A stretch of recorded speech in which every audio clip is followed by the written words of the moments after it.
เอาเอา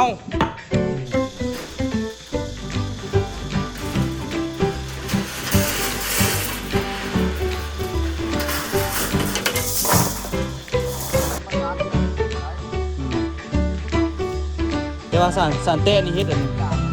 สันเต้นี่เฮ็ดดูกมันเนาะแต่ว่าเล็กเขาต้องใส่ช่วงเด็กมัดเล็กเลยค่อยๆมัดไปแล้วเราก็ได้ค่อยๆตีแบบเศร้านี่ก็โอ้หลายแนวคน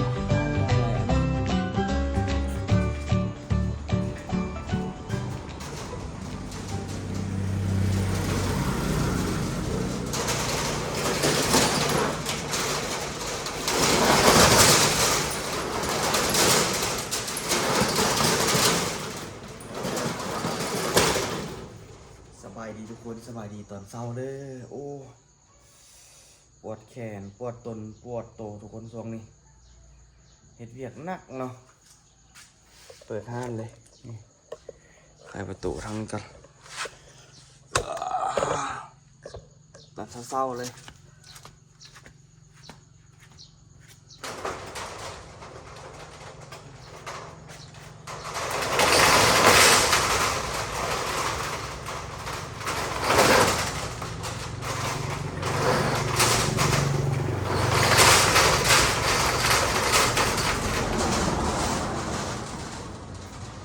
แล้ว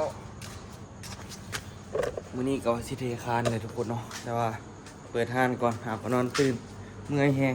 เมื่อวานนี้เมื่อยหลีเลยเมื่อยจนเฮเวียกจนฮอด8 โมง 9 โมงกลางคืน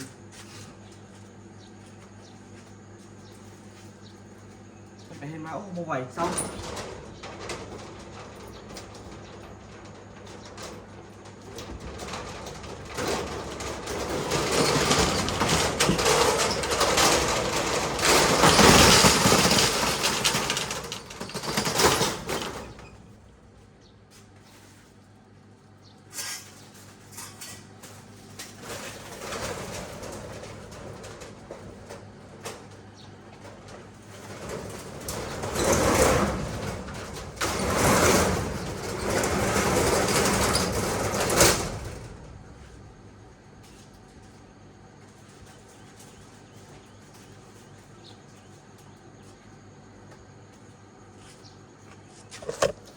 ลุยเวียกลุยงานต่อทุกคน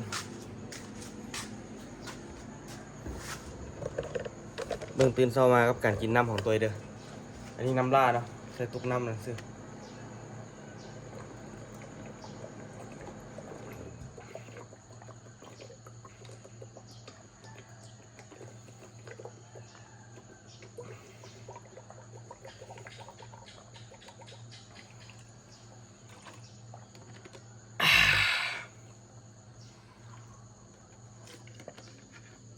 ตัวเป็นคนมักกินน้ำที่สุดเลยทุกคนตื่นเช้ามาต้องกินน้ำหลายๆมันดีต่อสุขภาพเนาะ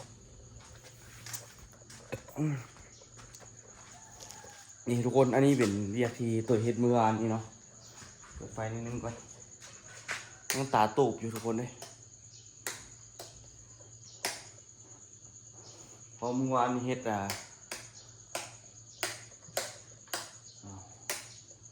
นี่ตัวทัดปอกเนาะตัวตีเองเลยก็ทุกคนอันนี้แบบอันนี้แปลว่าเดี๋ยวนี้นี่เก่งแล้วเฮ็ดอะไรก็เฮ็ดเองนะตะกี้นี่โอ้เฮ็ดบ่เป็นอันนี้ไปซอกปอกเก่าพอสดอยู่โอ้ซอกยากหลายก็เฮ็ดเองนะตัวได้เฮ็ดเองเนาะอันเก่าอ่อนพอสดซอกบ่เห็นละคือตัวหัดอันนี้แหละหัดไปหัดมาโอ้โหไหวหัดประมาณ3 ชั่วโมงนี่แหละ2 ชั่วโมงปลาย3 ชั่วโมงก็เลยว่าโมไหวละเมื่อยแหงเศร้าขึ้นเบิ้งวันเล็ก10 เซนนั่นแหละตัวหัดเหลือซ้ำนี่เนาะ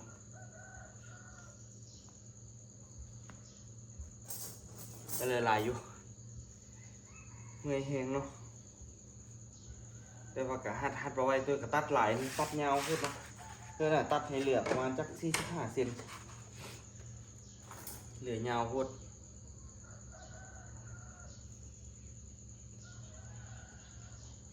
ตัดออกจาก3 เซนเอา45 เซนเหลือๆเนาะพอเฮ็ดได้เพราะว่ามื้อเช้านี่ตัวนัดกับปัญหาเจ้าของนี่ตัวไปยืมนี่เพิ่นมาเนาะเพิ่นสิมาเอาคืนที่บอกมื้อเช้านี่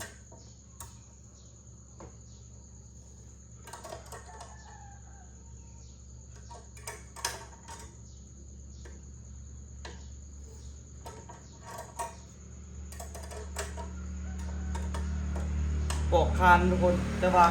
พอจอยว่าสิเอาลวดหนามเฮ็ดเอาคือตะกี้ตอนเฮ็ดแรกๆกันเนาะ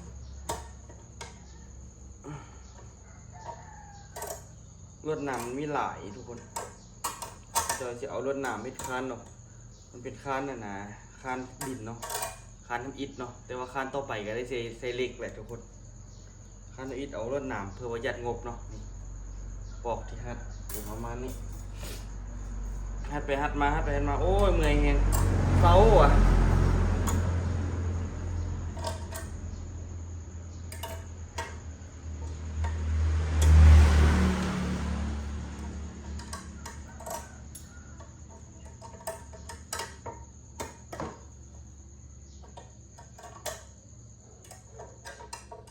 พอจอยมีเวลาหน่อยเนาะทุกคนตัวเลยเฮ็ดฟ้าวเฮ็ด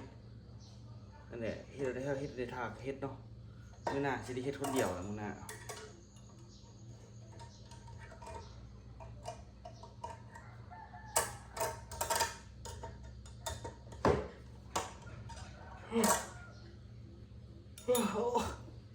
เจ็บแขนเจ็บมือเนาะนี่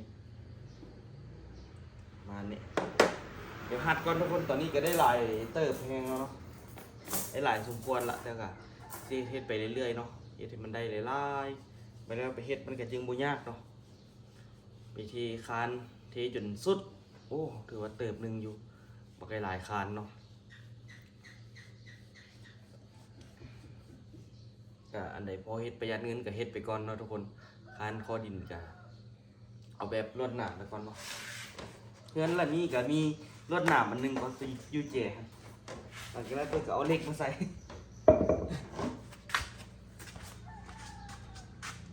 ไม่แบบเนาะอยู่งานแต่ว่าได้แล้วตอนนี้กำลังขี่รถกลับอยู่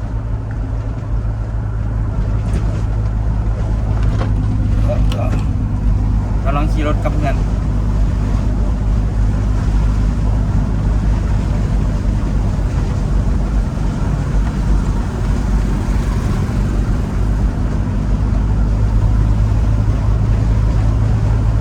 ไปเฮ็ดนะเทคานให้มันเร็วๆไป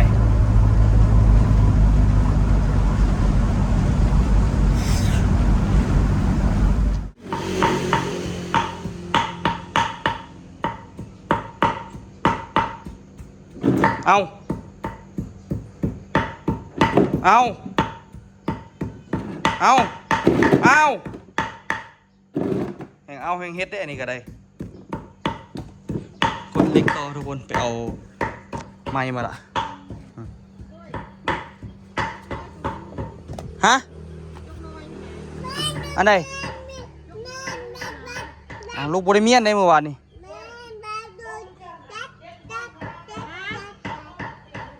เด็ดหอมลาบหอมปีเนี่ยครับ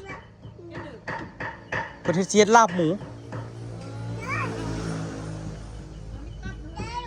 แล้วลูกกันนะโคตรเล็กแล้วเด้อพ่อจอยเด้อเหลือครึ่งนึงพ่อจอยสิขุดห้องไปดิตู้สิเฮ็ดเวียกหน่อยพอตู้สิเฮ็ดเวียกนี่นะทุกคนเนาะเดี๋ยวตัวเอาเล็กไปให้พ่อจอยก่อนกินลุ่มพุ่นแหละมาฮอดแล้วทุกคนทั้งนี้เพิ่นสิเอารถหนามแต่ว่ารถหนามมันมีบ่พอทุกคนนี่มันอันน่ะมันน้อยโพดเนาะก็เลยว่าได้ไปซื้อเล็กมาแต่ว่าตัวก็เอาเล็ก8คือดอกบ่ได้เอาเล็กใหญ่หลายเนาะปูนนี่เราเอาไว้บนน่ะลูกจอดรถนี้เอาไว้เทิงเตียงฮั่นมื้อนี้นี่ได้มัดเล็กมีคันว่าได้ทันได้เทคานกับที่ดีแล้วทุกคนประกอบแล้วก็เทนี่โอ้ยมันเลย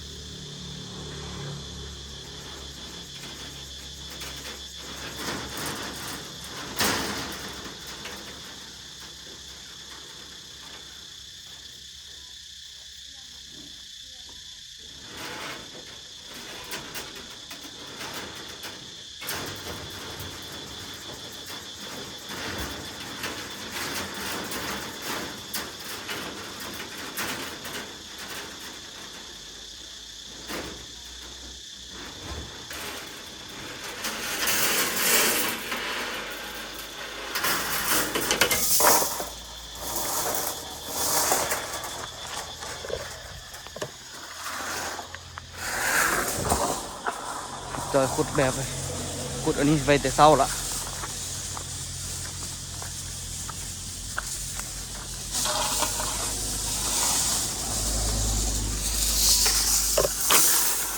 เอาเงินซื้อมาซื้อบล็อกบ่นี่บล็อกแพงๆไปโอ้เดี๋ยวนี้บล็อก9,000มันบ่อันใดก็ขึ้นเบิดหินทรายเคยซื้อรถ2 ล้านเดี๋ยวนี้รถ4 ล้าน 5แล้ววะหนักหน่วงพอจอยเตรียมเทคานละฮะ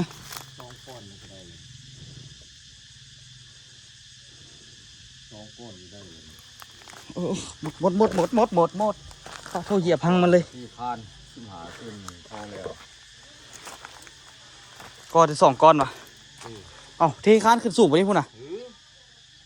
จับเนี่ยตูม64น้ำนะ เอ้าละเล็กเขาใส่หลายไปไหนวะนี่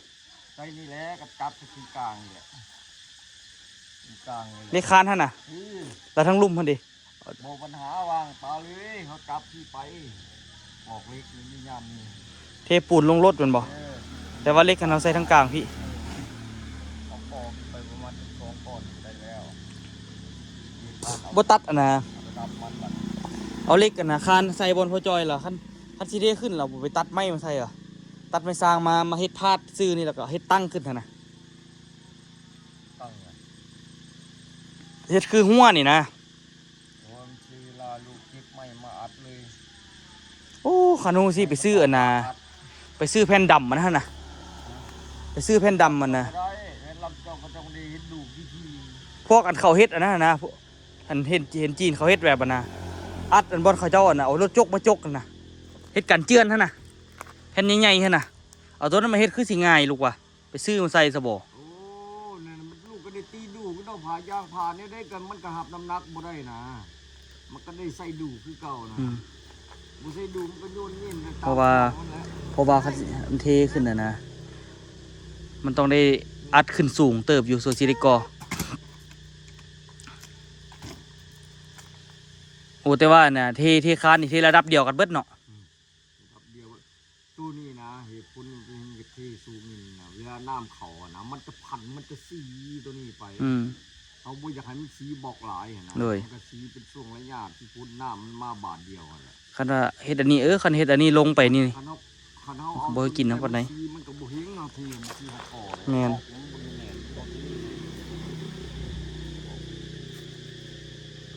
ไปฮอตปอกไป2 ก้อนแล้วก็เอากะทิคานเอาจับที่คานเตรียมคิดมา มื้อแรงลูกสิไปตัดอันนั้นก็ คันเฮ็ดอันนี้นะ ไม่ คันว่าง่ายสุดนี่นะไม่ซอดไม่เหี้ยก็ได้มาพาเป็นยิ้วนะจันไปสารคือ ก็หั่นแหละลูกว่าสิเฮ็ดเอาไว้ซอดอันนั้นแหละมาสานเฮ็ดสานคือหัวน่ะ ปิดเป็นนาแล้วเขาตีดูใส่เอาผายางแปะใส่บ่มันคิวนะเอาไม่เหี้ยมันง่ายมันจันครับเอาไม่ซอดก่อน เอาไม่อันนั้นเด้มันจึงหนาเด้ไม่สร้างอันอยู่ส่วนอย่างฮะ โอ้ยนาโพด หนาพูดว่า ไม่เหี้ย ไม่เหี้ยแหละ ไม่เหี้ยก็ได้นะมาซับสารแตะปากซึ่งซับสารแตะ ลูกก็คิดซะแหละคันเอาไม้อันนั้นมาใส่มันคือสิแน่นกว่าลูกว่านะ ฮะ คันเอาไม้อันนั้นมาใส่น้ำหั่นนะแต่ว่าคาดเล็กนี่ก็ต้องใส่แต่ว่าเวลาเขาเฮ็ดสูงขึ้นไปหั่นนะ โอ้ยอันนี้ท่านตุ้ยว่าท่านแบบอันไม่อันไม่อันนั้นแบบคิดแบบ บ่ใส่คานนี่แหละลูกว่าคันเอามาสานหั่นนะแต่ว่าคันไม้ดำลูกว่ามันเป็นไม้แบบคือไม่จันเว้า มันแข็งบ่เลยมันผาดำลูกนะ แข็งกอ มันเงี้ยงันลงไปเน่ออก2ว่าข้างก็บุ้มดูกนะ บ่นะจีนอันน่ะเอาไปเฮ็ดอันนั้นน่ะจีนเอาไปเทอันน่ะเทกันเจือนน่ะ มันสลบซื่อ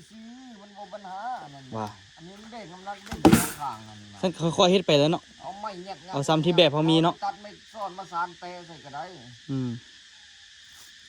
แต่ว่าสารแต้นี่เฮ็ดอัน ทุกอย่างอะนะ สารแต้นี่เฮ็ดดูกมันเนาะ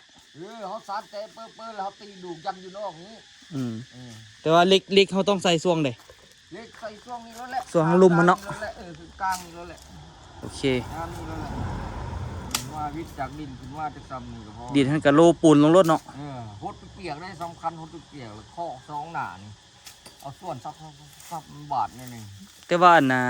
ล่าง เสาเขาเฮ็ดเองนี่ก็บ่ค่อยปัญหาดอกมันนั้นเป็นอันนี้มันขู่คากอยู่ การแต่ใส่ดินมื้อนี้นี่มัดเล็กทำมันฮอดนี่แล้วพอสิอัดแบบมืออื่นพอบ่อยู่เด้นี่สิอัดแบบนี่ อัดเด็ดตัวน้อยให้ แบบตัวน้อยมานี่ทันทีก็เทเลยบ่ทันทีก็มืออื่นพวกลูกเท คนนี้เฮ็ดลูกเฮ็ดดอก เอาลูกเสร็จว่างเลยไปตัดแล้วมันซ่อมแล้วเนี่ยมาผ่าแทกเอาแมทดึงแมทขึ้นมาเท่าไหร่เฉลี่ยใส่กันแล้วกับเพื่อน้อยหนึ่งเพื่อจะ3 วิว คันสิเห็น เลยอัดเลย คันนี้ซ้ำกันเบิดก็เอาระดับน้ำมาแทกดีๆบ่เนาะ โอ้ฉันได้จุดนึงก็ได้แล้วทำนี้นะ ทำ พูด นึงก็ได้เขายังสิ บาดที่เอาหัวมันพู มั ด นสิหัวพูดอย่างคอยระดับ เอาระดับมันเพียงซ้ำนี่ได้แล้วอันนี้ยึดกันบ่ฮอดจริง เอามาแทกดีๆโลแล้วเอาได้เป็นนั่นน่ะเป็นแบบเข้าใจละเห็ดมีแต่ว่าแล้วสิลูกสิเอากระแตะมาใส่อีกให้มันแน่นอีกใส่ไปน้ำกันเบิดนี่ล่ะทีแท้เอามาใส่ละเสียบเข้าไปในคานแล้วก็เทพร้อมกันเนาะ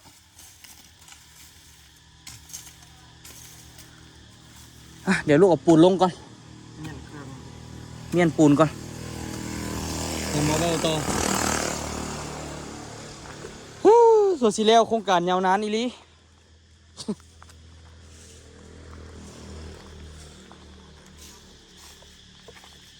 ว่าสิซื้อเล็กใหญ่กว่านี้ก็เส้นหนึ่งอะนะ70,000ทุกคนอันนี้เขาซื้อเส้น40,000เล็ก8เส้น40เล็ก10,000เส้นนะ70,000แต่ว่ามันสียาว10 เมตรเนาะ10 เมตรกับประมาณ9 เมตรบ่ฮอด10 เมตรดอกประมาณ9 เมตร60 9 เมตร70นี่แหละอันใดก็ขึ้นเบิดทุกอย่างคู่มือในเศรษฐกิจโอ้ตายละขึ้นได้ขึ้นว่าเนาะเฮานี่ก็สู้เต็มที่อันใดพอเฮ็ดได้เฮาก็ค่อยๆเฮ็ดไปงบมืดกับโจก่อนมีเงินแล้วจึงเฮ็ดต่อเนาะ เอาไปแล้วนี่แหละแล้วไหนมันสิแล้วเนาะ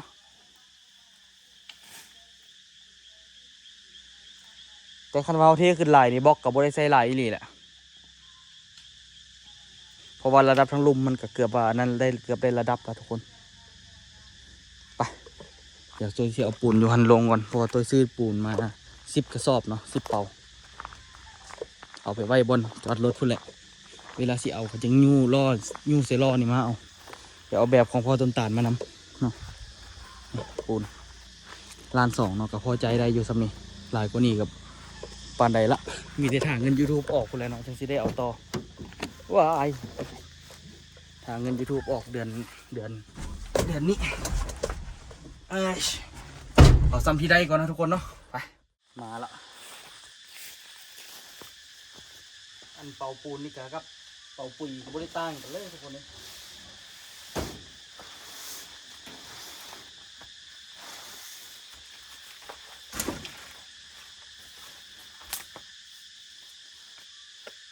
คนเท่าไหร่เครื่องเปื้อนเบิดเลย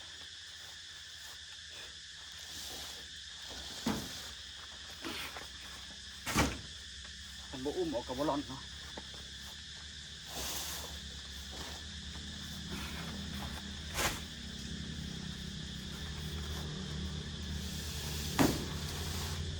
ปูน50 กิโล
ที่หักละเตียงกันเลยเพื่อที่บดดออกเป็นอันนี้ไป บร้อยเนาะสิบิดเล็กไปเลยทุกคน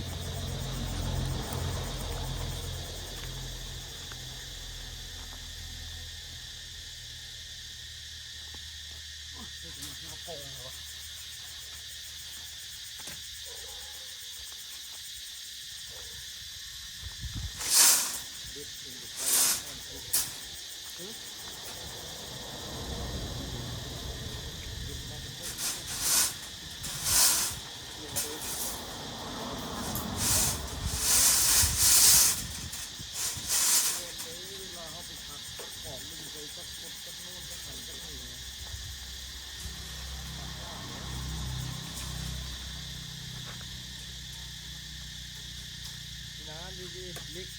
อันนั้นลูกลิกกับตัวลูกพักปอกมันเป็นเคยพักปอก นี่คือเงี้ยพี่ เอาตัวแม่มาครับเล็กน้อยมันก็มือครับ นี่ตัวนี้ครับกระไดมันอ่อน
มันก็อยู่ได้อยู่ เรียกทุกการเขาได้วะ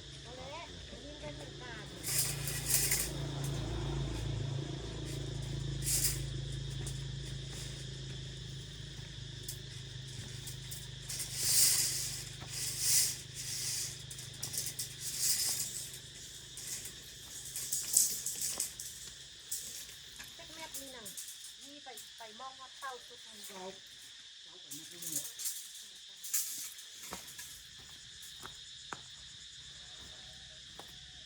พอดีเดี๋ยวมาซื้อเล็กวันนี้เหลือนิดนึง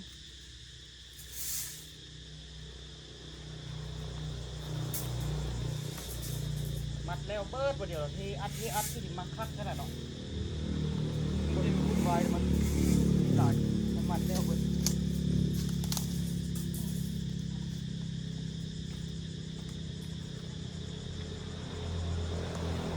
พวกคนอีกห้อที่ได้นี่เจ็บ มัน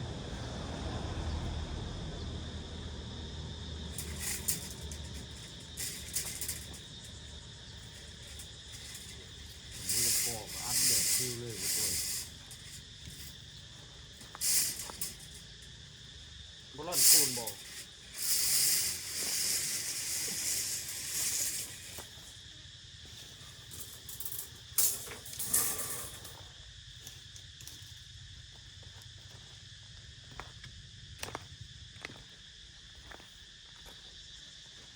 ดียัง8ต้องหาดินบอก นี่พี่น่าจะ9,000ละ ก็มันใต้เพื่อนบุเพื่อนนี้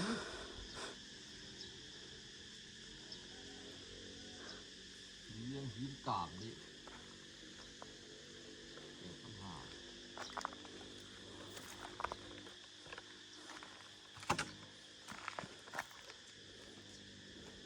ตัวนั้นเด้เอา10 เอ็นเสียบใส่ขี้ดินเลยว่ะคานตัวนั้น ใช่ แต่ใส่เสาได้เนาะ เสาเลยใครจะไปเสียบที่ดินได้เลย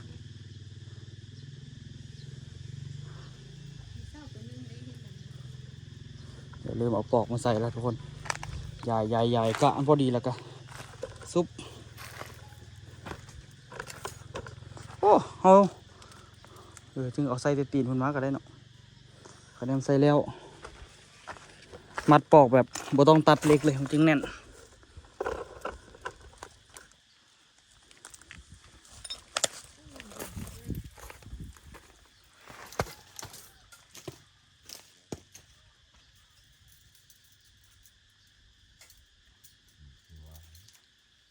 เสาหน้าเดือดร้อนร้อนทุกเดือน4เดือน5เสาหน้าเป็นปุ่งผู้เดียวนี่เสามาเลยเจ็บมากเลยเดือดมองอยู่ 1 2 3 4 5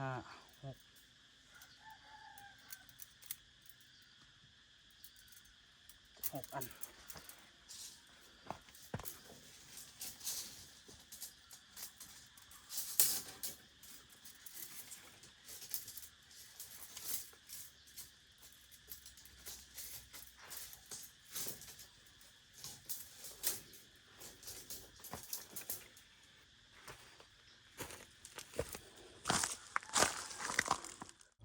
มัดเหล็กเลยทุกคนเนาะค่อยๆมัดไปแล้วเราก็ได้ค่อยๆตีแบบนะทุกคนเศร้านี่กะโอ้หลายแนวทุกคนเนาะหลายอย่างหลายอันเฮ็ดมาแล้วก็แก๊กและมัดเขาขึ้นอยู่แล้วมาเลี้ยงลูกมัดขาโคสิอัปเดต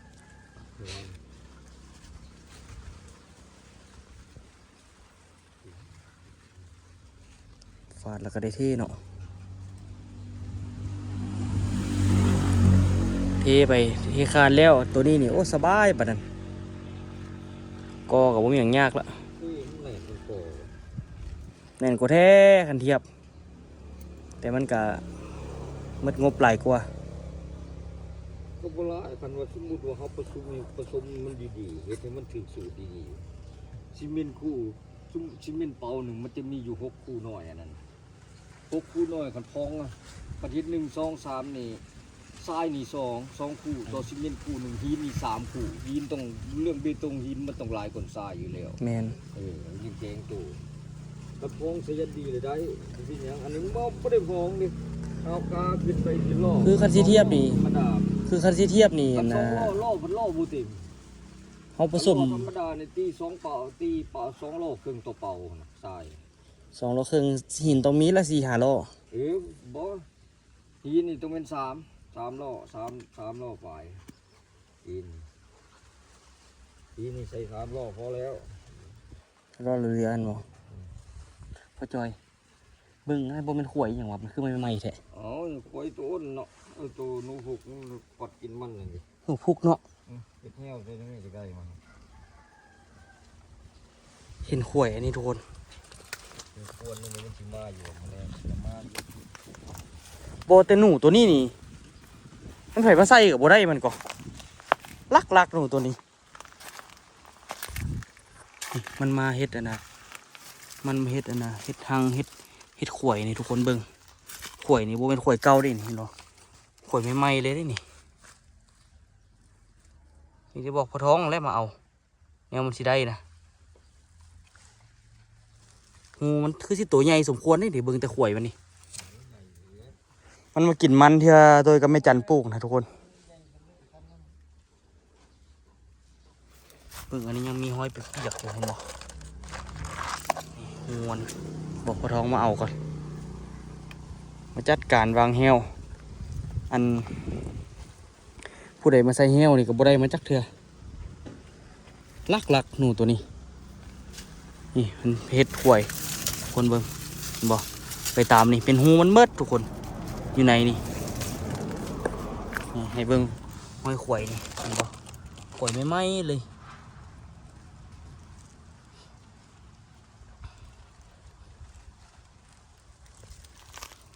หูนี่หลายมันกิน